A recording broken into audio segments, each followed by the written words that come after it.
I got some feedback on the Dizzy Rascal episode. I haven't listened to it yet.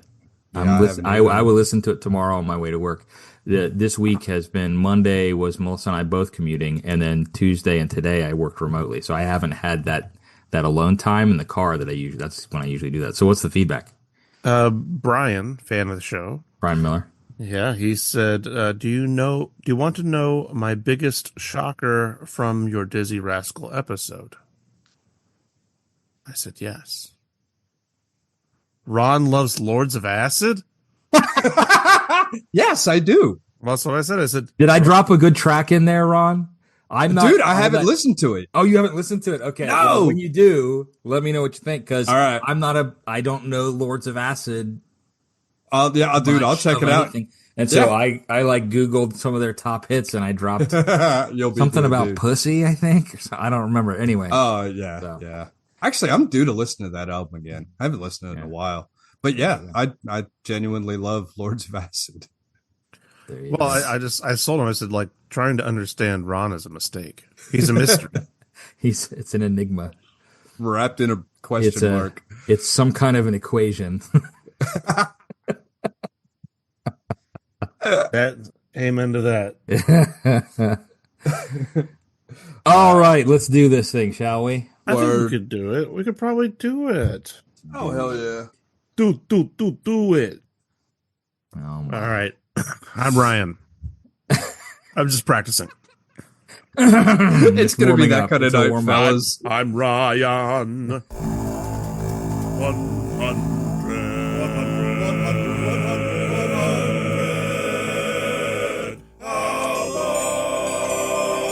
I'm Bert, I'm Drew. I'm Ron. I'm Ryan. and this is the 100 Albums Podcast, where we discuss the ins, the outs, and the absurdities of a poster that depicts 100 seemingly random albums. Hey, guys, What's Hey. up? you know that it would be untrue.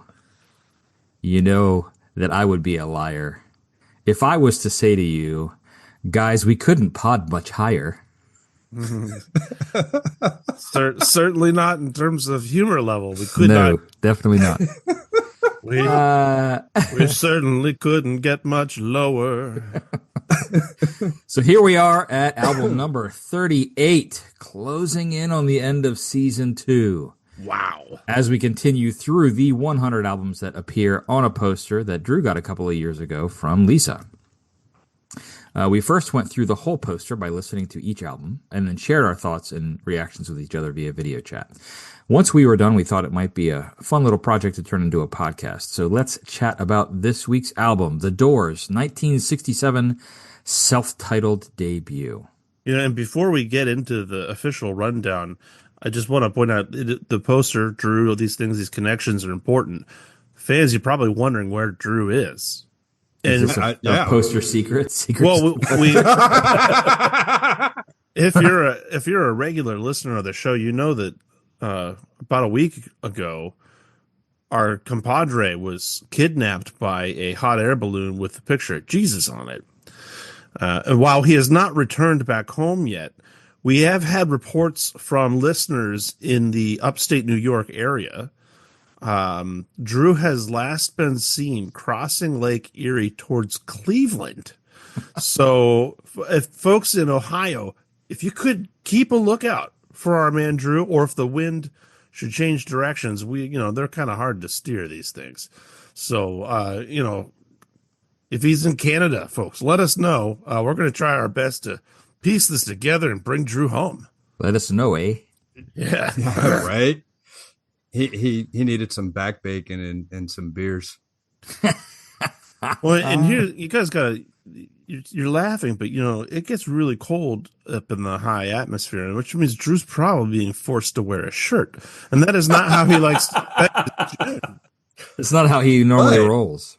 But Drew, he's fortunate. I mean, he's gifted in the chest hair, so hopefully that'll help him to stay warm. I wish Sorry, we all Ryan. could be. Yes. Laugh now, Ron. Laugh now. Well, hey. I know my day's coming, man. Well,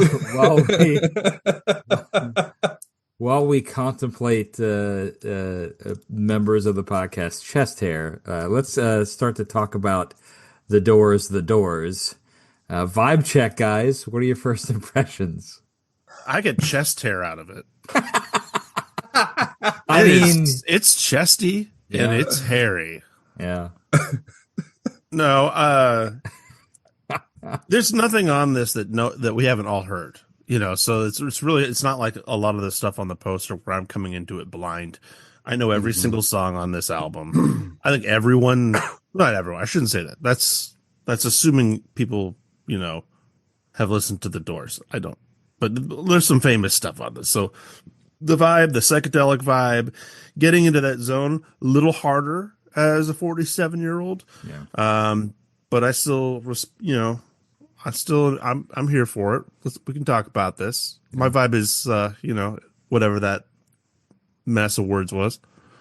Ron, how about you? I don't understand it, but I agree with Ryan 100%. It's, I mean, it really isn't anything groundbreaking. We have heard it. Even if you don't realize it, you've heard it. Alabama Man was like that for me. So it's all right. I give it its props because it does have its place in history. But yeah, it just didn't hold up for me neither, man. I didn't say it didn't hold up. Now hold on. Now you're putting words into my face. Well, it's different when you're into my mouth. Into your mouth. But I mean, it's different now. Like when I was 15, 16 and the Doors were having their resurgence while I was in, high school, it was everywhere. And because of the movie. Yeah. And it was just that big resurgence. So I haven't listened to the Doors since because I've spent all my Doors in my youth. And now it's like, I don't relate anymore. I don't find Jim Morrison off paper mind blowing. It's I've heard it so much. There's nothing new for me. Well, and that's what Ryan, before you got here, that's kind of my take too, is that it's familiar. Like we've all heard this, kind of what you were saying, Ryan. All these songs are familiar, particularly the hits that came off of it. It's good. Like Ron said, it's got its place in history. Well, yeah, familiar doesn't have to be bad. Right, exactly. No. Some of the things that I had kind of as I did a deeper listen this week or the last couple of days, and for listeners, FYI, this one was a quick turnaround, so we might not dive as deep as we normally do, but a couple of things that I jotted down were good vibes. It's interesting, but I'm not sure why I don't listen to it more often. Like it's not something that I reach for when I am looking to listen to music. A lack of bass. I have in my notes just a general lack of bass guitar. There's only a couple of tracks. Right? I got stuff on that. Yeah. Awesome. Yeah. So that being said, I do like the psychedelic kind of vibe. I've got some things later on about when we get to Good Bad Ugly, when we I've got some things about the keyboards and stuff like that. So there's definitely some good things happening there. I don't want anyone to think that I'm panning it. But it's one of those things where it's like, I'm familiar with this, well, not but something that's new. At the same time, AC/DC, Led Zeppelin, they are very familiar as well. But I actually put them on still. I haven't figured out why I don't put on the Doors through this, and I'm hoping I get there. But like other stuff from this time frame, I still put on. But why don't I do the Doors? Ron, I feel like I don't know your musical tastes to a T because you are, as stated, an enigma, but I feel like there's a jam band element to this that I could see turning you the wrong way, whereas the other album artists you just mentioned are a little bit more straight ahead rock, even in their soloing. Yeah, I can see all right. That's just a guess. Can we talk about this more on your psychiatrist couch? Because I think you uncovered a sore spot here. All right, background. Ron, you want to? All right, yeah. You want to take the baton and run with it, baby? I got this. All right. So, in doing the research, there are multiple different stories about the Manzarek brothers leaving their band and coming together, and I couldn't piece it together. So, I'm just going to read what the Doors themselves have to say about this. The group was born when Morrison and Manzarek, who'd met at UCLA's film school, met again unexpectedly on the beach in Venice, California during the summer of 65. He'd never intended to be a singer. Morrison was invited to join Manzarek's group, Rick and the Ravens, on the strength of his poetry. Now, Rick and the Ravens is where Manzarek's brothers were also in, and when they left, then everyone came together for the Doors. Krieger and Densmore, who'd played together in the band the Psychedelic Rangers, were recruited soon thereafter. Though several bassists auditioned of the new collective, none could furnish the bottom end as effectively as Manzarek's left hand. Taking their name from Aldous Huxley's psychotropic monograph, The Doors of Perception, the band signed to Elektra Records following a now legendary gig at the Whiskey on Sunset Strip. They were originally signed to Columbia, but they were on the drop list. So they asked to be off of their, to get out of their contract, and then signed with Elektra. Well, they got signed by Elektra because of the guy from Love. Jack Holzman, the president of Elektra Records, was present at the Whiskey A Go-Go. Whiskey A Go-Go. Yeah, and it was Holzman and Rothschild. Holzman producer Rothschild saw 2 sets of the band. They signed them to Elektra Records on August 18th. Right. Yeah. So, however, I thought was funny before that is they had residence at 2 other bars, the Fog and another one. Manzarek, I think it was Manzarek, said that those were largely depressing times, but they were able to get the songs together for the Whiskey and really do some workshop in there. So yeah, spotted at the Whiskey, and then they performed there until August 21st, where they were fired because of their performance of The End, where Morrison got a little edible about some things. The Doors was recorded and produced by Paul Rothschild and Bruce Botnick at Sunset Sound Studio in Hollywood over about a week in late August 66. So they get together 65, 66. They're playing club shows, getting everything together. They record this in 66. It's released in 67. So the Doors really weren't the Doors for very long. Right. And that was really surprising me in doing the research because, come on, man, a year? We've all been in bands. Can you imagine in a year you're signed? Yeah. Holy shit. Yeah. Also, in releasing the record, I'm not sure if this is a sign on how promising Elektra felt about them. It was released in January, which I thought, like, man, that's bold, right? Because, now I know January is a little different in California, but in terms of the retail spending season, January is a death sentence. Yeah. Yeah. Well, they were trying to get it out before then, but something happened and they couldn't, from one of the research threads I was on. What I also found interesting was they used a 4-track tape machine. I figured they would have more tracks, but it was basically bass, drums, guitar, organ, and Morrison's vocals.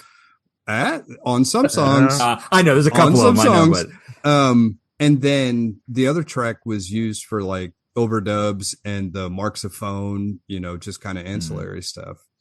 So I thought that was pretty cool. But Morrison was really into Friedrich Nietzsche, beat poetry, was an avaricious? Voracious. He liked to read a lot. He liked to read. So, which I knew he was into poetry and that stuff, but apparently dude was like really, really well read, which I thought was pretty cool. And obviously you can see that impact in his poetry and stuff. And then from there, I get geeky into gear. So if someone's got something they want to take from that's there, great, Ron. The only thing that I saw that I found so this goes back to Ryan's jam band comment a minute ago. at the time that the Doors were the house band at Whiskey A Go Go, May 1966, one of the supporting acts, them. Yep. Oh, that's right. I Folks, did go see back and that. listen to the Van Morrison episode. Mhm. On the Doors' last night together with them at the Whiskey A Go Go. They did a 20-minute jam session of Gloria. Yep. I saw that too. So You can't handle that on strong acid, dude. You just can't do that. I mean, we all know the song Gloria, right?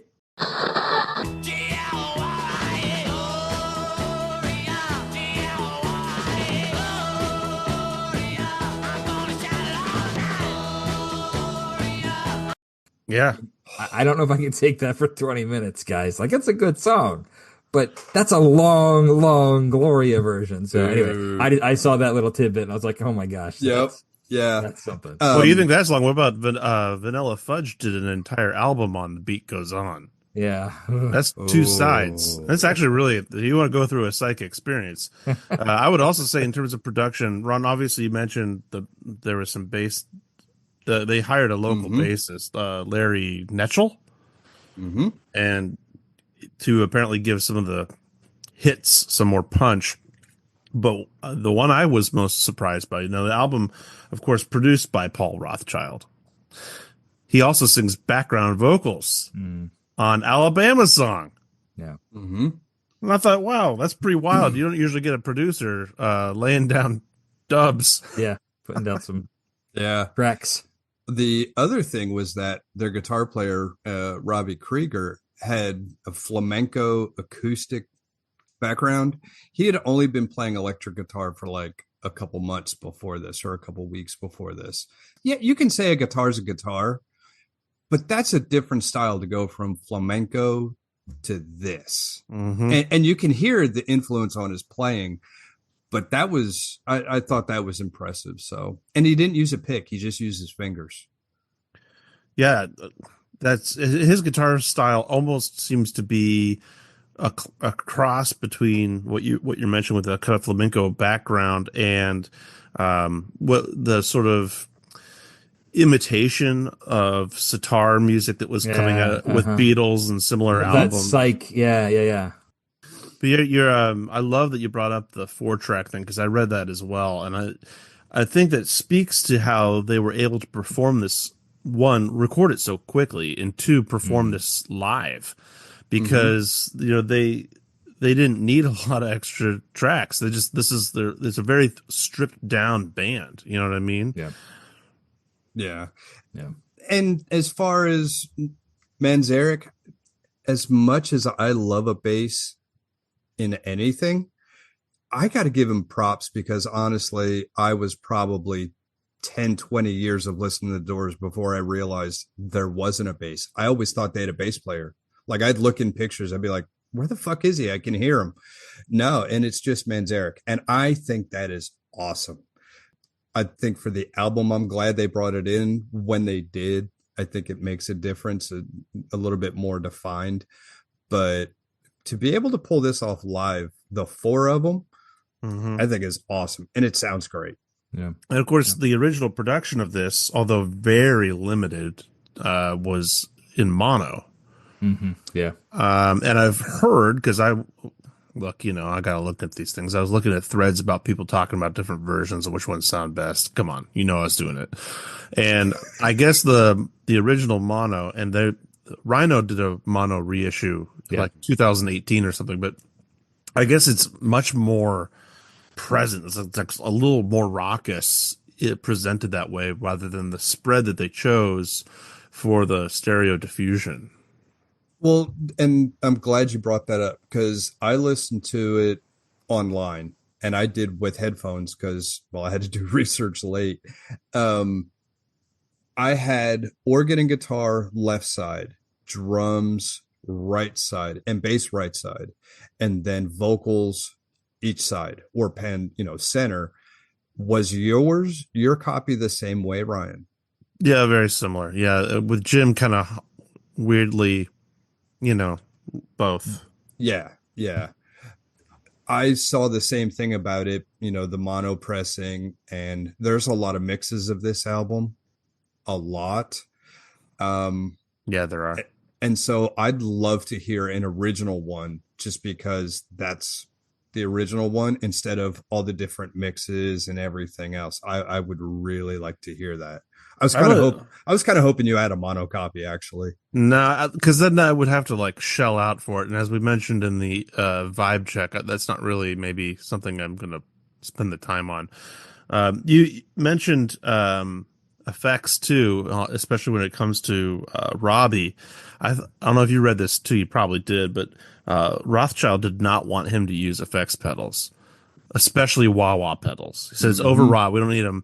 But what they did have in the studio was that echo chamber, which you can hear on God. everything.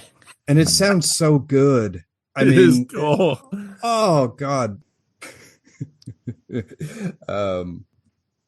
Where are we at, Bert? Well, I was just going to say this. We can pivot into context. Where does this album fit into the Doors' kind of career? So obviously the debut album, right, their first one, it was the first of their 9 studio albums. However, they do have 24 albums to their credit. That's if you include all the best ofs and the lives and that kind of stuff. This album, the debut album, has sold more than 20 million copies worldwide. It is their highest selling album to date. Wait, not a greatest hits? Not a greatest hits. I was kind of surprised. Isn't this though? Number 2. I mean, it is in many ways, but number 2 was their 1985's best of. But the thing is, that album sold 6.3 million in comparison to 20 million, right? So I think that there's something to be said there for kind of that their seminal work was what they kind of debuted with. So I think it's also notable as well that 13 of their 24 albums, again, this is including all the best ofs and the live concert albums, 13 of the 24 albums have sold 1 million or more records. So that's a lot of records that were sold. So when the album first came out in 1967? Yes, sir. It spent 122 weeks on the Billboard 200 chart.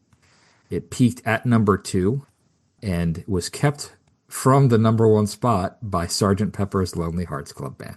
Mm-hmm. So, Beatles ruled everything, man. Break On Through to the Other Side was released as the group's first single, but was relatively unsuccessful. It didn't even make it into the top 100, Hot 100 Billboard chart. It peaked at number 126. However, their second single, Light My Fire, spent 23 weeks on the Hot 100 chart. It spent 3 weeks in the number 1 spot. And from what I was reading, it was really that single that propelled this album to the heights that it eventually achieved. Did it say how long that version was? It was the radio edit version. It was not the long. Yes, dude. Yeah, when you can clip 4.5 minutes off a song and it's just there radio friendly, holy shit. Yeah. So no other singles charted, which I thought was interesting. Light My Fire and The End were listed in Rolling Stone's 2004 list of the 500 greatest songs of all time, which I thought was interesting because 500 greatest songs of all time. Okay, so that's going to be of all the songs ever, right? That's going to be a relatively exclusive list. Then you get 2 songs from the same artist, nay, 2 songs from the same album. That's something that's kind of remarkable. I'm not sure I agree that these are 2 of the 500 greatest songs of all time, but Rolling Stone is Rolling Stone. In 2003 and 2012, Rolling Stone magazine ranked this album number 42 on its list of the 500 greatest albums of all time. The 2020 revision of that list saw this album drop to number 86, still in the top 100 of the 500 greatest albums of all time. And the other thing I had noted here was in 2015, the Library of Congress selected The Doors for inclusion in the National Recording Registry for being culturally, historically, or aesthetically significant. So I thought that's a pretty big honor, right? I can see that though. During that time period, Oh yeah. what do you associate? What album, what sounds do Well, you I mean, associate? Bert just mentioned a big one. Yeah. Uh, Sergeant Pepper's, right? but Yeah. so I mean, you had their Satanic Majesty's Request by the Rolling Stones. Yeah. I think is that one I should look before I open my mouth. But I feel like that was pretty close to Odyssey and Oracle by Zombies. I mean, there's a lot of psych music happening right there. I mean, these guys were partially found by a psych band called Love. I mean, things were cooking, man. I mean, Rothschild himself was touching a lot of other psych people, including Janis Joplin. So, like, this was, the Doors were not alone in this. Odyssey and Oh, Oracle. no. Odyssey and Oracle was 1968. That's a good call, Ryan. It's right in that same kind of vein. Yeah. I've got another Zombies reference later on, so we'll talk about that. Oh, you be careful. So how about we take a minute to hear from this week's sponsor? I think that's a good idea. Yeah. New sponsor this week. New sponsor. And I got to tell you, I'm getting a little tired of this. I'm not tired of it, but I get reached out to from sponsors, and sometimes it shouldn't be me that's getting these, because like this one in particular, I hate to say it, but is kind of shamelessly self-promoting from one of our fellow podcasters. So in light of that, I would prefer that they read it than I, because I know that you would think that I'm the one that always reads it. That doesn't make any sense. But Ron, why don't you go ahead and take the lead on this one? Sure. This episode of the 100 Albums podcast has been made possible by the generous support of Robin's Pig Yatas. Family owned and operated. Robin's Pig Yatas are sure to be a hit at your next backyard party. But what is a piñata, you ask?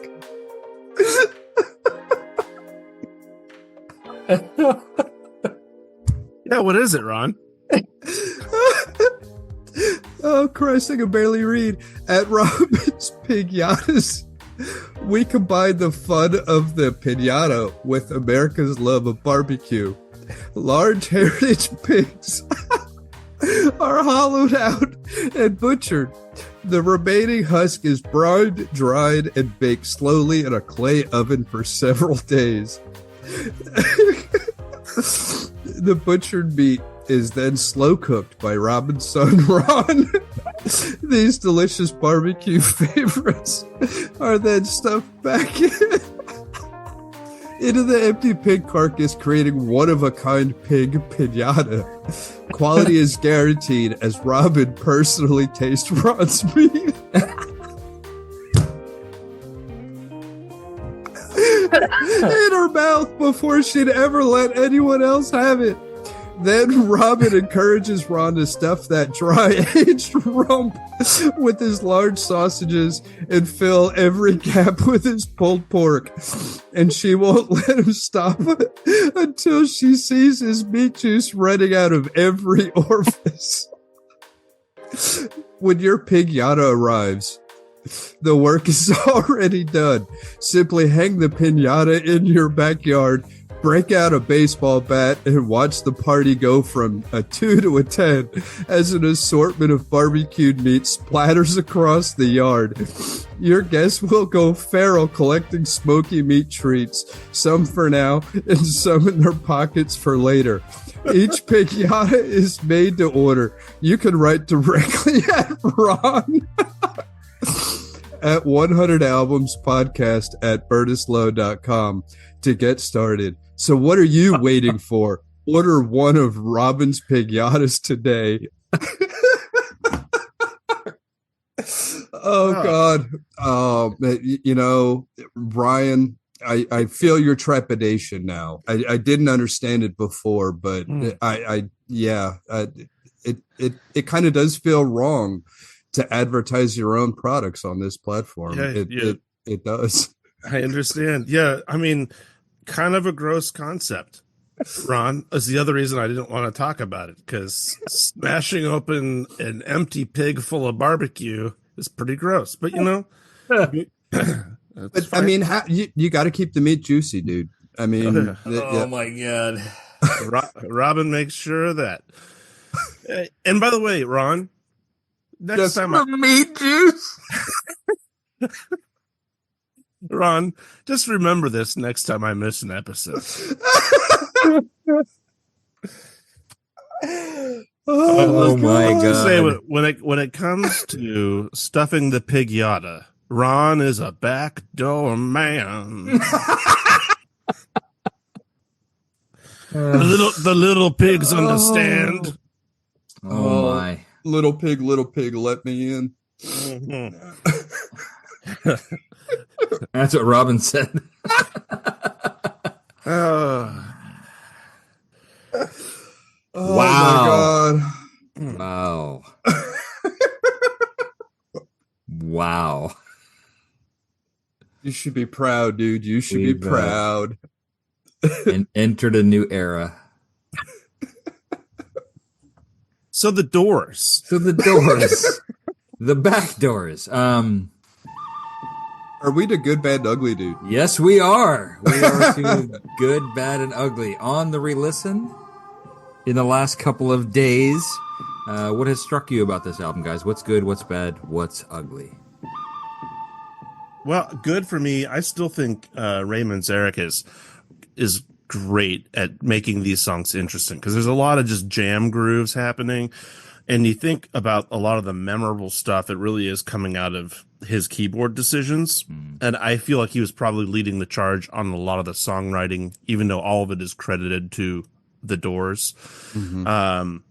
And in terms of just sort of adding almost like a bossa beat to everything, I feel like John does fine, but Robbie's a pretty decent guitar player. Like, I actually gave that a headphone listen, and I honestly kind of forgot he was adding to a lot of the songs because Jim gets in the way, but he actually has some really good textures he's throwing in there.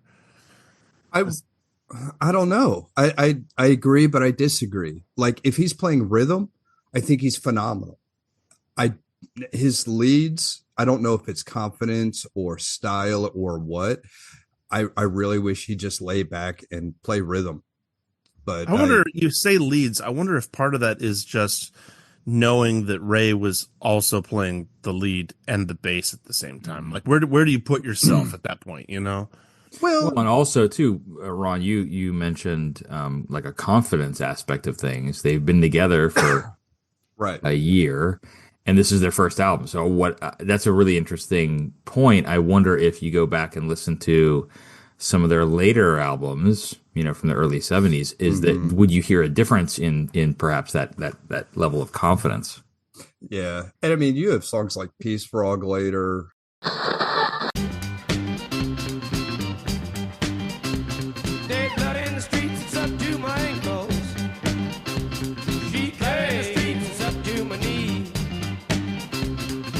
I love me some Peace Frog. Yeah, absolutely. Yeah. Oh shit. What's every band I've ever been in except for ours, we played Roadhouse Blues.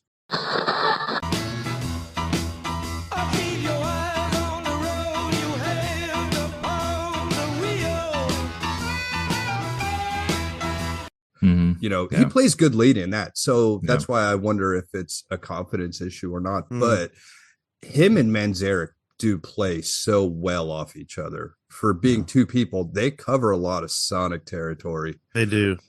Yeah, because it's a very thin ensemble in terms of adding harmony and things. Mm-hmm. Yeah. I would say it's good. I would also say I think Break On Through. The day destroys the night. Night divides the day. Try to run, try to hide. Break on through to the other side. Break on through to the other side. Is still a really good song. I don't know. It doesn't do a whole lot, but it still has a little bit of edge to it. And I think it's probably my favorite song on the album. And I do like their Alabama song just because it's so quirky. Show me the way to the next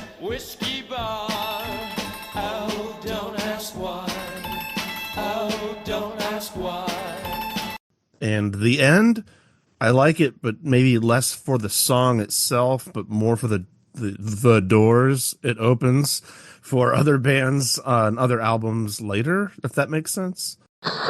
Beautiful friend, this is the end.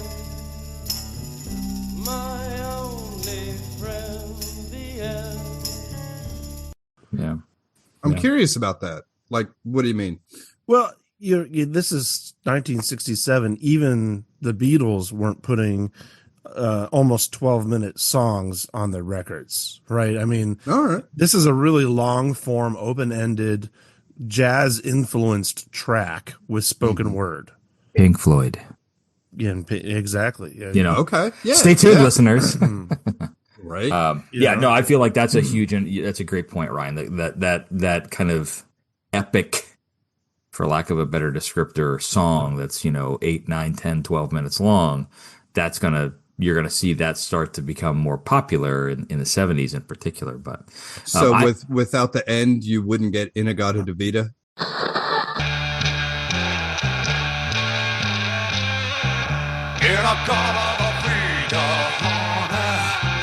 Don't you know that I'm loving you? I don't know about that. I don't know about, I mean, that's like the same time, right? When was Iron Butterfly was right around this time? The early 70s. Early 70s. Okay, Like, I thought, yeah. But we have. I mean, they weren't the only ones jamming out. I mean, Grateful Dead was already out in California with them. So, and they're a very different style of jam band. But Right. I mean, I do feel like in a lot of ways, the Doors embrace a jam band culture. But Yeah. I had what is good. The start and the end of the album are Break On Through and the end, which I thought was a really kind of nice thematic bookends for the record. I had some good blues. Backdoor Man's a fantastic song. You mean eat your dinner, eat your pork and beans. I eat more chicken than any man ever seen. I think it's a cover, right? It was originally recorded by Howlin' Wolf, but I think that they do it some good justice. It's not square, I guess, is kind of what I'm thinking. I really like all of the organ, particularly in Soul Kitchen.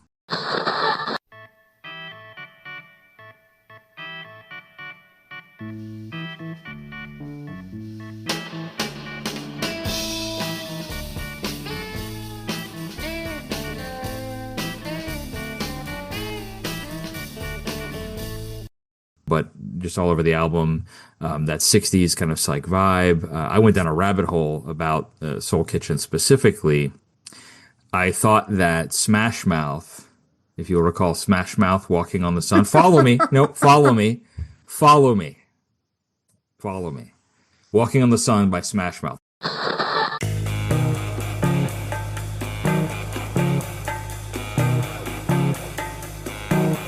ain't no joke. I like to buy the world a token, teach the world to sing in perfect harmony. I was like, man, I'm hearing similarities between the hook in Soul Kitchen and Walking on the Sun by Smash Mouth. Turns out Smash Mouth likely pulled that from Perry and Kinsley's 1966 Swans Splashdown.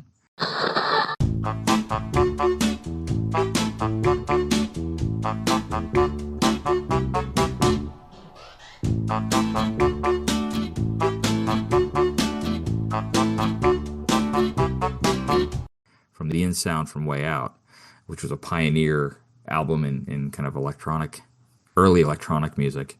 Also, 1964's She's Not There by the Zombies.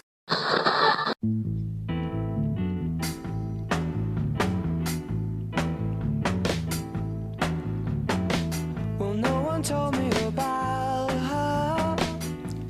Has a very similar kind of vibe. So it took me kind of down this rabbit hole of, hey, a lot of this stuff sounds similar around this time, and then Smash Mouth ripped it off later on. generally speaking, a good variety of sounds. Not all of the songs are the same type of. Well, so you got one's blues, one's you get a lot of the '60s kind of psychedelic rock, or whatever you're going to call it. But there's also the Alabama song that Ryan mentioned, which is very different from a lot of the other elements. So I thought it was nice that you're getting a variety as you're going through the record, kept me interested. Right, it wasn't the same sound song after song. And we've talked about in previous records, previous albums, where you develop some fatigue by the time you get to the end. I don't feel fatigued, at least until I get to the end. And then, when I'm at 11 minutes and 35 seconds of that song, maybe I'm a little fatigued. But, so that's a good, on the bad side, I felt like Light My Fire is too long. If I was to say to you, girl, we couldn't get much higher. Come on, baby, light my fire. The radio edit is probably more palatable. I thought that went on a little bit too long. The other thing that I noted was, and it's not good or bad, it's just it is there in the end. One of the lyrics that is spoken, I guess, is "Ride the Snake." Ride the snake. Ride the snake. And this is apparently a reference to a variety of different things: risky behavior, riding a motorcycle. It could be a lot of different things. But there was a sketch on Saturday Night Live. I want to say it was back in either the late 90s, early aughts, maybe. Jim Carrey was the host. And it was Jimmy Tango's Fat Busters, where the catchphrase from the sketch was "Ride the Snake." Folks, if you're serious about weight loss, then you shouldn't be afraid to ride the snake. Ride the snake. And the whole thing was Jimmy Tango, he's got this weight loss routine for you. He's like a pitch man. And the weight loss routine is essentially meth. And his whole thing is "ride the snake," and the words come at the screen. So anyway, I had never caught that before in the song, because it's deeper into the song. I want to say it's like 6 minutes in or something like that. And I was like, oh my God, Jimmy Tango's Fat Busters. Man, you're pulling together some interesting. I know, right? I'm trying to make it interesting, guys. I don't remember that sketch at all. Oh my God, I'm gonna have to send. I'll put a clip in the episode here when Jim Carrey says "ride the snake," surely, but I'll send you the full. Yeah, it's so funny. You got very animated there, and I was almost like, "Take it easy, baby. Take it as it comes." Take it easy, baby. Take it as it comes. What about you, Ron? What's good, bad, ugly on your end? Okay, so on Break On Through, did you guys catch on to the guitar sounds? Dun, dun, dun, dun, dun, dun, dun, dun, boom. Dun, dun, dun, dun, dun, dun, dun, dun, boom. He does a guitar slide.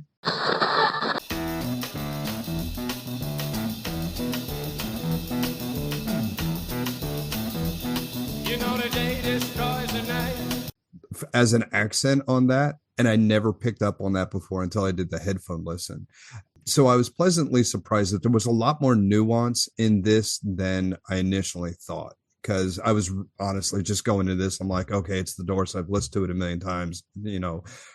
Not saying I know it, but I was really confident. But that was a nice little, hey, I didn't notice that before. Yeah. So I thought that was cool. Picking up these little nuance. Yeah, that's good. That's good. Just like on... what is it? 20th Century Fox. But she's no drag, just watch the way she walks. She's a 20th Century Fox. Are there footsteps, like foot stomps? Did you guys pick up on that? I did not hear those. No. I can't tell if they're hand claps or foot stomps. They really sound like foot stomps to me. So I thought that was cool. I really like the marxophone on Alabama song. Oh, don't ask why. Oh, don't ask why. I knew the whiskey bar. God, and I can't remember it now, but that line, show me the way to the next whiskey bar. I didn't realize it was this song. So, that was kind of cool. I really like the interplay between keys and guitar in 20th Century Fox.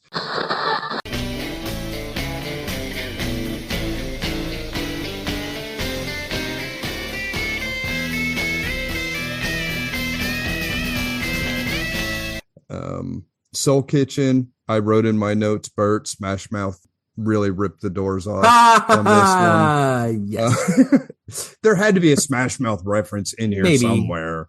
But there was a lot of stuff. Ryan's like, no, there didn't. Yeah, right. End of the Night. I wrote in my notes that this is a sonic version of Edvard Munch's The Scream. That's just what it reminded me of. Yeah. So I hate the end. We're out of the good. Yes. Okay. No, there's tons of good on here. No, we can go to bad and ugly. That's all right. Let's get nasty. Let's Okay, get ugly. fine. Fuck the end. It's too long. I don't like it.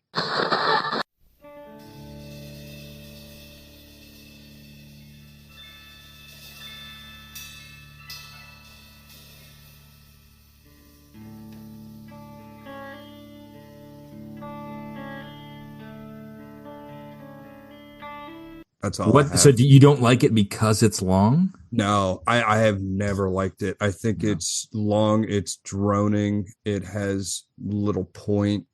Lyrically, it never snagged me as interesting. I have never latched onto this song. The rest of the album, yeah, there was moments, but I never have been able to do it. Riders on the Storm. Riders on the storm. Riders on the storm. Into this house we're born. Can't do that one either. I don't like it. It's just that long droning.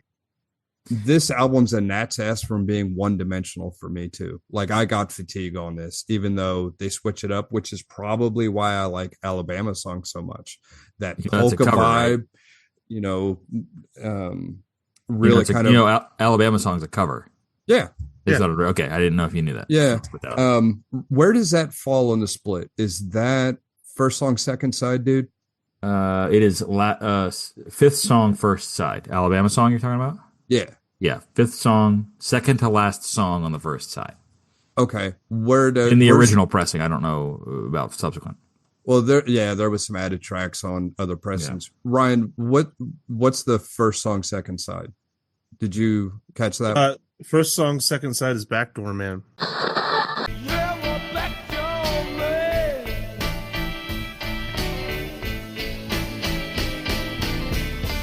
All right. I like their version of that too. It is interesting. Their hit was Light My Fire, which is first side, last song. Yeah. Really? Yeah. Shit. Yeah. That is odd. What do you think was ugly, dude? Me personally? Mm-hmm. First of all, if we want to go back to the Alabama Song being a cover, if you don't know, that's from a Kurt Weill opera called Little Mahogany, and it's awesome.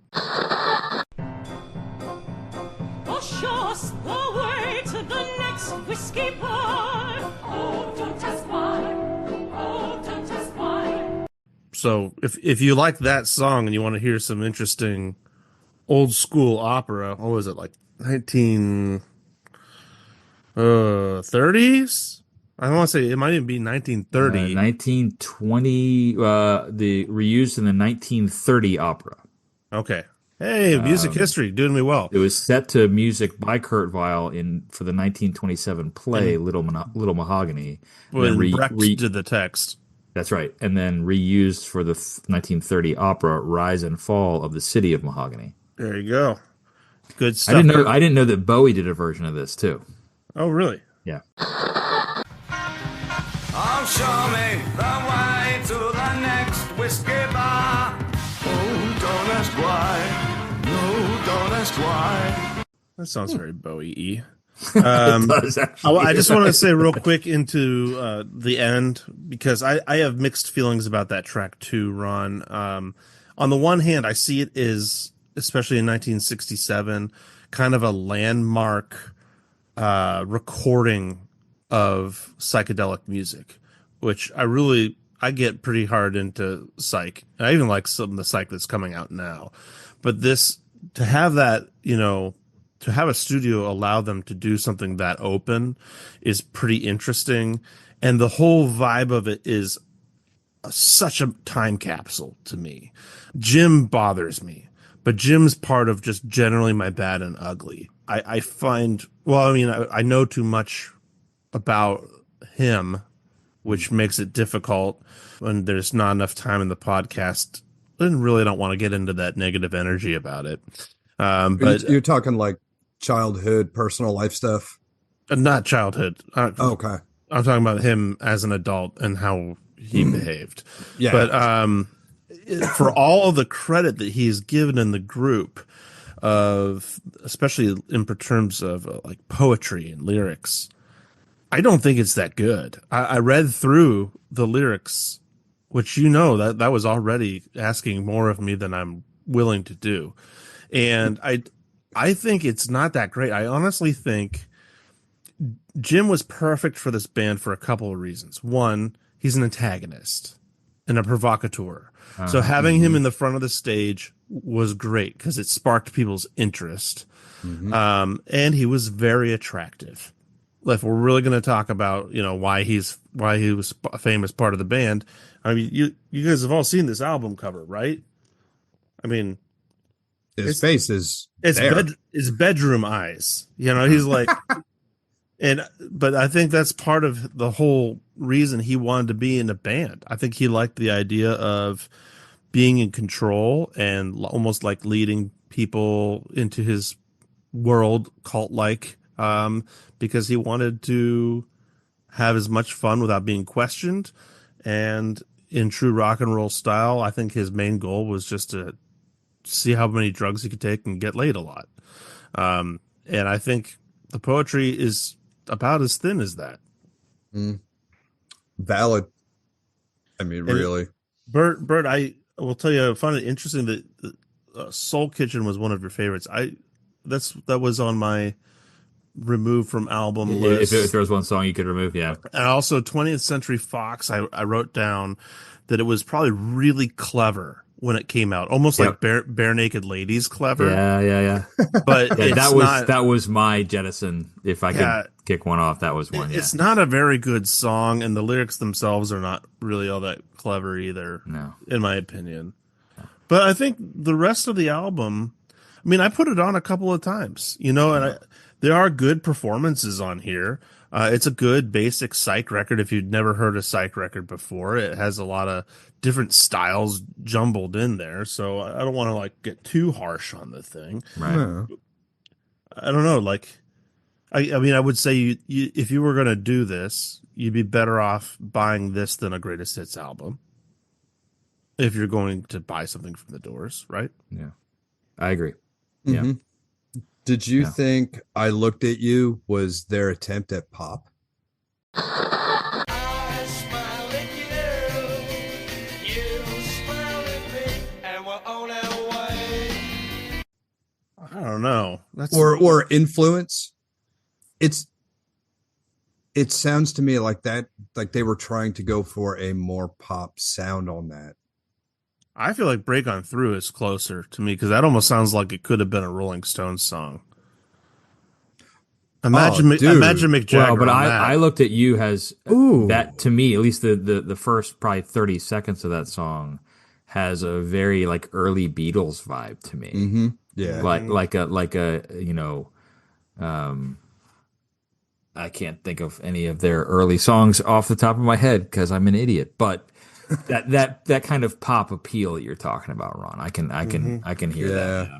Can we get back to the Rolling Stones doing Break On Through? Holy shit, Ryan. I'm going to think about that the rest of the night. As I'm going to bed, I'm going to assemble that in my head. I want to hear that now. Yeah, it would probably be good. I mean, I don't know. Like, I don't- I'm a huge Stones fan, so for me, I'm like, oh, that would be great. but with the Stones, what they were doing right here, would they have been interested in doing a song like that? So I don't know. Yeah, I don't know. Who the hell am I? I'm not. I mean, odds are they probably covered it at some point, right? It was such a huge song, and the Stones had such a long career. I don't know. Yeah. Well, I just I mean, did a they quick. I were- just did a quick YouTube search or Google search, and I'm not seeing anything other than the Doors. So Well, they were doing, the Royals Majesties, yeah, this time. So, but anyhow, back to the Doors. Damn, the Marxophone. Had you guys ever heard of that before? no. No, I hadn't. I thought I'm actually obviously it caught my eye too. Yeah, I'm surprised that you hadn't, Ryan. And not to be demeaning to you at all, Bert, but with Ryan's. Well, shit, man. I get it. This guy's a damn doctor. But I thought that was just the instrument fitting in. It's like it's got a metal bar that goes across it. It's pretty much a harpsichord with a metal bar across it, and the ricochet of the metal bar is what gives it that tremolo kind of sound. I thought that was one, an interesting choice, and two, it's a keyboard instrument essentially. It fits in really well in the Alabama song. It's a quirky song, and that's a quirky instrument. So I thought that was pretty neat. I dug on that. Yeah, I always like a cool instrument. You know what I mean? Yeah. And it's also just fun to say Marxophone. I don't know about you, but I read it. And the first thing I thought was, which Marx Brothers movie was that from? I went to Karl Marx. Oh, jeez. It's a socialist instrument. Probably was. Yeah. Or was it used by Richard Marx?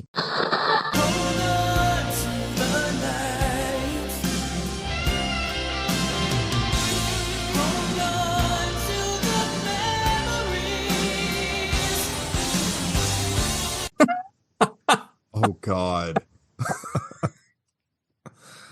Sorry.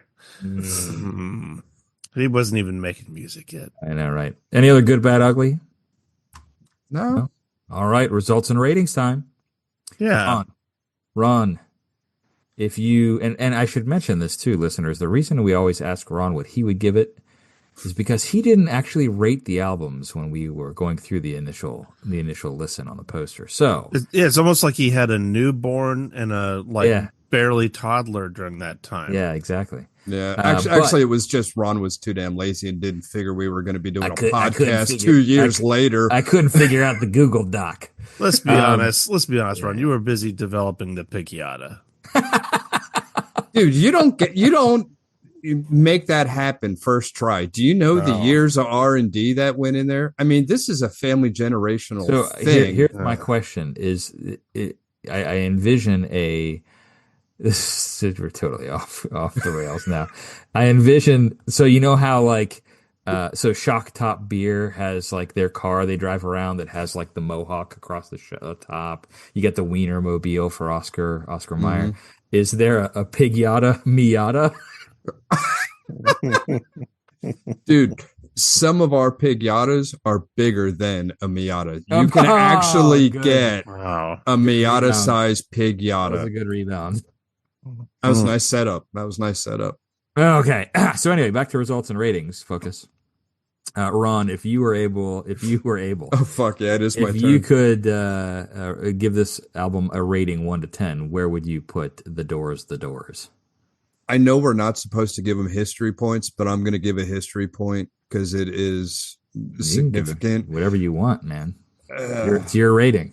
Yeah, but Ryan gave me shit a couple weeks ago because I had to base it on the album and not because of history. Whatever. I give it a 6. 6. Okay, interesting. I gave it a 6.5. Drew gave it an 8, and Ryan also gave it a 6.5. So our average score was a 7.0. So Ron, you're right in that kind of neighborhood. Out of 100 albums on the poster, we brought this in at number 32. Mm-hmm. Second chances. Ryan, would you change your score? 6.5. You own it. Yeah, I mean, 6.5 is fine. I might give it a 6. Yeah. I mean, I don't want to go too lower than that. I mean, Yeah. I think it does exactly what it's supposed to do, and me being tired of it is not maybe its fault. So Yeah. Mm-hmm. I'm the same way. I'm fine with my rating. So Ron, would you change your rating that you just gave a couple seconds ago after this conversation? this I in-depth- would. I would. You would? Yeah. That's why I ask you. I want to make sure that I ask you what your rating is before you know ours, so that we don't influence you. Oh, You Drew- cheeky bastard. Drew, out of curiosity, since you gave this an 8, how do you defend that? Oh, nothing?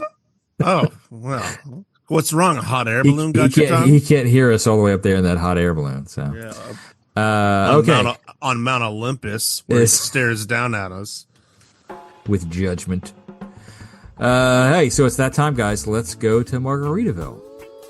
If this album or The Doors had a chain restaurant similar to Jimmy Buffett's Margaritaville, what would it be called, and what would the theme be? I went a little different direction with this Okay. this week. I hope that's okay. I actually have 2 in real life references that answer this question. Soul Kitchen was actually a tribute to a soul restaurant called Olivia's Place. And the lyrics are about his late night visits there. So I feel like that would be a good Doors restaurant. Absolutely. But in addition to that, and much more embarrassing, the Hard Rock Cafe is based off of the design on Morrison Hotel. I did not know that. So, given that we only gave him a 6, I'm going to say, hey, you like the Doors? Go to the Hard Rock Cafe. Wow. Hey, learned something new. That's awesome. So I had this was a weak showing this week for me. Soul Kitchen, duh. Right. An independent, you know how every little town has like that little independent, storefront shop that they make like, gourmet cupcakes and stuff like that, like a little. We know you know. I know, yeah. Because I got the gourmet cupcake from your neighborhood in my latest Burt's Booze box. That's right. Yeah. So I would have a little gourmet cupcakery called Bake It As It Comes. And then lastly, I've got like a Jewish cuisine / bakery called 20th Century Locks. Oh, I like Microphone that drop. Oh, 20th Century Locks. I like that. So have they been aged since then? Or I mean, maybe. Ron, you got anything?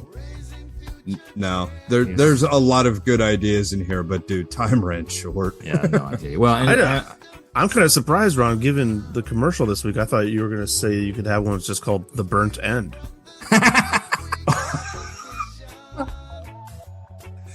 Yeah. That's good. I should have looked ahead, Brian. You're right on that one. Or, next time just maybe coordinate this with your mother, would you? I mean, I'll do the best I can.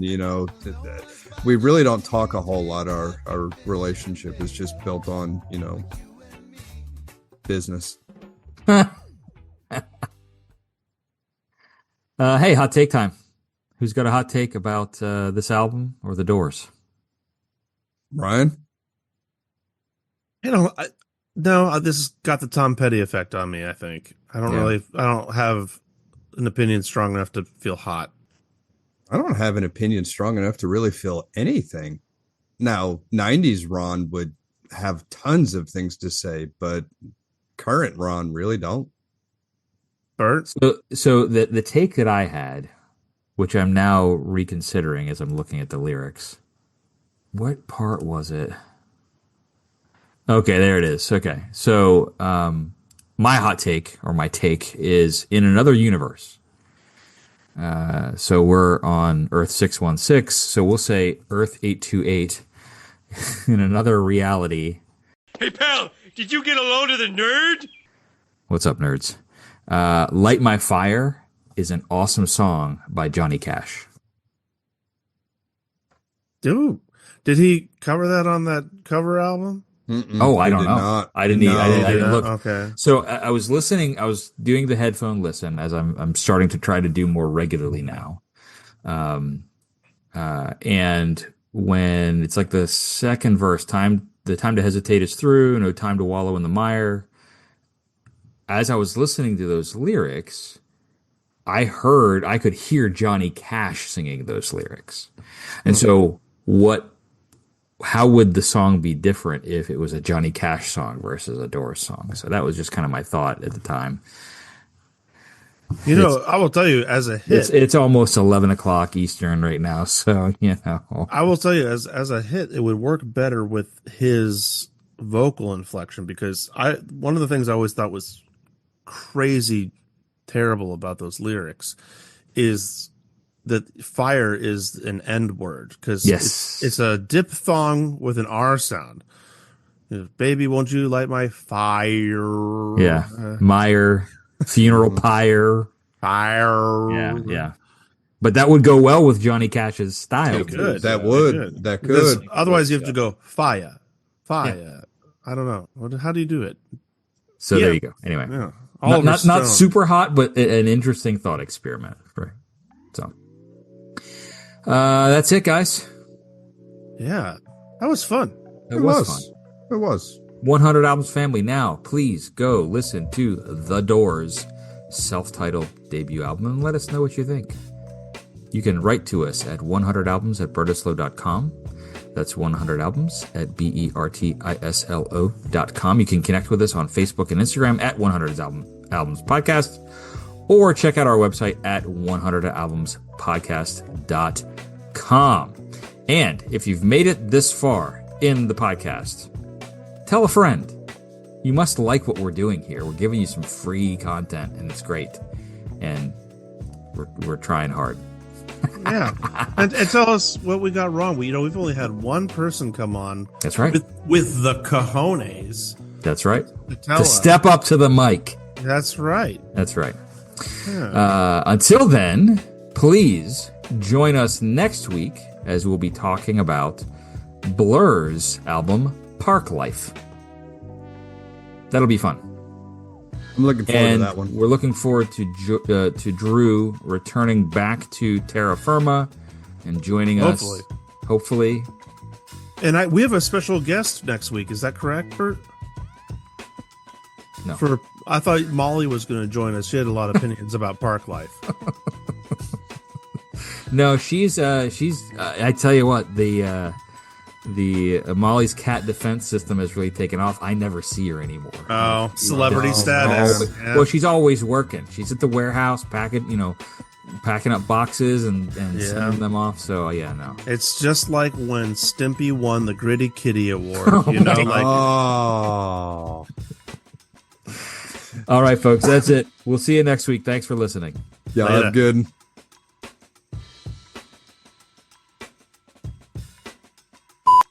All right.